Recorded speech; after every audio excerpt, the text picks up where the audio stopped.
Pakistan super লিগের দল লাহোর কালান্দার্সের জার্সিতে এবারের গ্লোবাল সুপার লিগ খেলবেন পারভেজ ইমন, এ কথা ইতোমধ্যেই জানা হয়ে গেছে সবার। গ্লোবাল সুপার লিগ বা জিএসএল এ খেলার জন্য ইমন ইতোমধ্যেই পেয়ে গেছেন বাংলাদেশ ক্রিকেট বোর্ডের অনাপত্তিপত্রও। এবার পারভেজ ইমনদের নিয়ে জিএসএল এর জন্য দারুণ এক স্কোয়াড ঘোষণা করলো লাহোর কালান্দার্স। এবারের পিএসএল এ লাহোর কালান্দার্সের হয়ে মাত্র 3 ম্যাচ খেলেছিলেন পারভেজ ইমন, তবে চোটের কারণে খেলতে পারেননি পুরো আসরে। কিন্তু 3 ম্যাচ দেখেই ইমনের ব্যাটিং যে বেশ মনে ধরেছে কালান্দার্সদের, তা বোঝা গেল জিএসএল এর জন্য ইমনকে চাওয়ার মাধ্যমেই। এবার বাংলাদেশি এই টপ অর্ডার ব্যাটারকে যুক্ত করে জিএসএল এর জন্য নিজেদের পূর্ণাঙ্গ এবং শক্তিশালী স্কোয়াডই ঘোষণা করলো পিএসএল এর এই দলটি।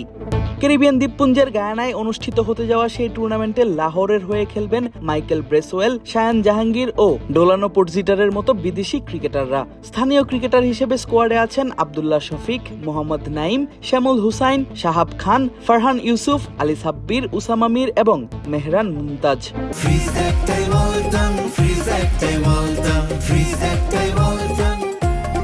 পাকিস্তান সুপার লিগ থেকে জিএসএল এ যেমন অংশ নিচ্ছে লাহোর কালান্দার্স, তেমনি অস্ট্রেলিয়ার বিগ ব্যাশ থেকে খেলবে পার্থ স্কর্চার্স, সংযুক্ত আরব আমিরাতের আইএল টি20 থেকে খেলবে ডেজার্ট ভাইপার্স, মেজর লিগ ক্রিকেটের সান ফ্রান্সিসকো ইউনিকর্নস এবং ক্যারিবিয়ান সুপার লিগের গায়ানা অ্যামাজন ওয়ারিয়র্স।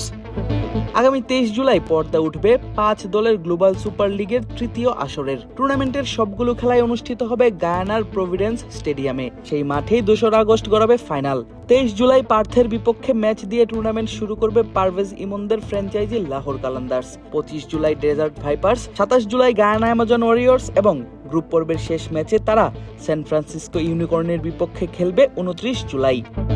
জিম্বাবুয়েতে বাংলাদেশ বর্তমানে খেলছে ওয়ানডে সিরিজ। সেই সিরিজ শেষ হলেই শুরু হবে 3 ম্যাচের টি20। 19 জুলাই শেষ হবে সিরিজের শেষ টি20টা, আর তা খেলেই ইমন যোগ দিবেন নিজের পিএসএল দলের সঙ্গে।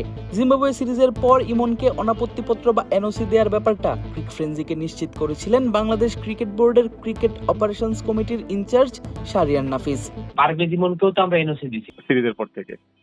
হ্যাঁ, ওকে আমরা দিছি খেলার জন্য, কি বলে জিএসএল খেলার জন্য। ইমনও জানিয়েছিলেন পিএসএল এর পর লাহোরের হয়ে জিএসএল খেলতে পারবেন ভেবে বেশ উচ্ছ্বসিত তিনি। অবশ্যই তো ভালো লাগতেছে, আমাদের হয়ে আমি পিএসএল খেলছি, এখন আরেকটা অপরচুনিটি আসছে, অবশ্যই ভালো লাগছে। গত 2 আসরে জিএসএল এ বাংলাদেশকে প্রতিনিধিত্ব করেছিল বিপিএল এর দল রংপুর রাইডার্স। তবে এবার বাংলাদেশকে প্রতিনিধিত্ব করা কোনো দল জিএসএল এ না থাকলেও ইমনের জন্যই হয়তো জিএসএল এর দিকে থাকবে বাংলাদেশি দর্শকদের নজর।